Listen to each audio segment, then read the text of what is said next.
السلام عليكم ورحمة الله تعالى وبركاته. كسر هذا شركة أسكونيكوم. هالكني وشركة ديني هالكني وشانل كيني. وحنا بقى كجوابه متكمل سؤالها أنت بدن أي دتك الصومالي السويديان ما كان جامعة حريصنا يعني سؤال شو يودي كرتا. maxaa farqiga u dhaxeeyo inaad si shakhsi ahaan u xariisto jaamacadaha khaaska ah ama inaad soo maro kambaniga Askunicom انت انا سؤال جوابتها ugu gudbin waxaan rabaa macaamiishana sharafta leh ee ku xiran YouTube page keena inaad page ka subscribe inoo dhahdaan sidoo kale like ta inoo saartaan wixii fikirkiina ahna qaybta comment-ga inoo soo gudbisaan aadna la socotaan in asbuuc walba halkan idinka soo gudbi doono fiidiyoyaal iyo xog ku saabsan waxbarashada iyo nolosha Turkiga hadaba aan u gudubno su'aasha jawaabteeda jaamacadaha khaaska ah si toos u xareysato inaad shirkada Askunicom soo marto farq weyn u dhaxeeyo farqa ugu weyn u dhaxeeyana waxa waaye yani afar farq ayaan dhigi karnaa afartaas farqi waxa ugu weyn inaad heli doonto qiimo dhimis ka duwan qiimo dhimista ay jaamacaduhu laftirkooda ku siinayaan yani jaamacada marka toos u xareysato aqbalaadaada qiimaha ku qoran iyo qiimaha ku qoran marka Askunicom soo marto dabcan wuu kala duwan yahay haddii aan tusaale ka bixiyo ardayga si toos u xareysto jaamacada Istanbul Arel meesha 4000 ama 3800 ku soo aqbalayaan ardayga shirkada Askunicom soo maro 3500 ay ka bilaabanay laakiin qiimo dhimista markuu toos jaamacada u tago oo heli doono iyo markuu Askunicom soo maro oo heli doono dabcan waxa mar walba ay jaban markuu Askunicom soo maro sidoo kale jaamacada Istanbul Culture ardayga si toos ah u xareysto oo jaamacada website-keeda ka xareysto ama agency kala soo maro waxay ku soo aqbalayaan 4950 laakiin ardayga soo maro shirkada Askunicom oo xafiisadeeda ama website-keeda ka soo xareysto waxay ku soo aqbalayaan 2600 bal farqiga udhaxeeya isku fiiri 4900 iyo 2600 dabcan ardada u baahan inay tijaabiyaan farqi noocaas ma jira way la xiriiri karaan jaamacadaha ama si toos ah u xareysan karaan laakiin ayaga oo jaamacadu ay ku soo aqbashay 4900 hadii ay xafiisadeena la soo xiriiraan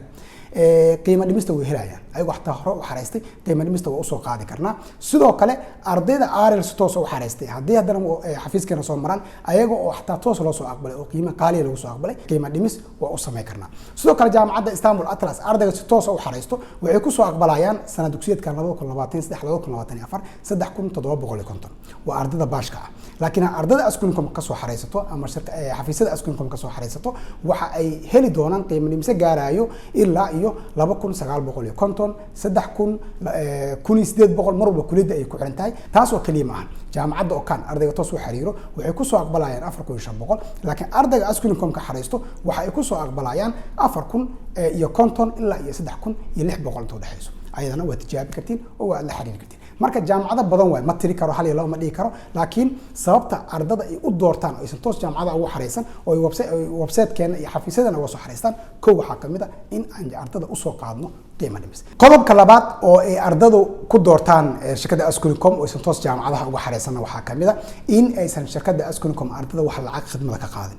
yani Askunicom ayadoo qiimo dhimis ku sameynayso haddana wax lacag kama qaadayso yani maanta aniga ardayga waa dhihi karnay si aad Arel u hesho qiimo dhimis ama aad Okan u hesho qiimo dhimis ama Atlas u hesho qiimo dhimis waana lacag intaas la eegnaysa waa dhihi karnay dabcan ardayga dus anaga nasiinin qiimo dhimis ma heli karo laakiin saasay tahay si arday fara badan uga wada faa'iideystaan qiimo dhimista aan anaga u soo qaadnay waayo hadii maanta anaga intaas oo arday aysan dooran lahayn ama intaas oo arday aysan noo imaan lahayn dabcan anaga qiimo dhimista ma aan helin qiimo dhimista waxaan ku helnay inaan arday fara badan jaamacadaas keenay abaal marin ahaan anaga qiimo dhimisna loo sameeyay marka qiimo dhimista maadaama aan wajigiina ku helnay waxaan rabnaa inaan uga faa'iideyno dadkeena saas aaweed ardada kama qaadno wax lacag ah qodobka saddexaad waa in Askunicom ay ka caawiso ardayga laga bilaabo xareynta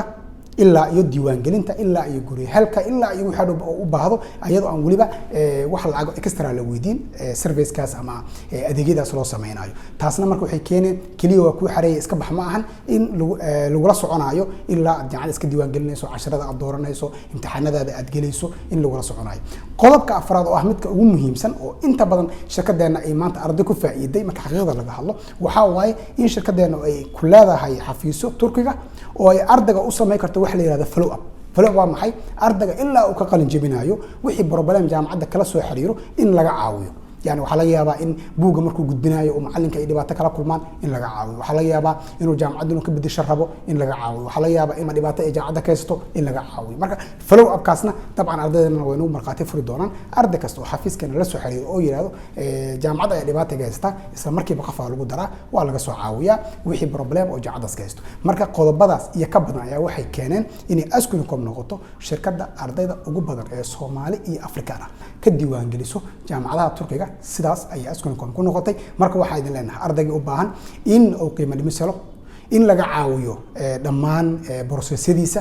in hadhow intuu jaamacadda dhiganayo wixii caawinad u baahdo laga caawiyo iyo in uusan wax lacag jeebkiisa ka bixin oo waliba xataa qiimaynta isaga loo sameeyo ardayga u baahan waxaan leenahay ka soo xariiso jaamacadda Turkiga website-keena askwin.com ama sidoo kale nagu soo booqo xafiisadeena Istanbul iyo Ankara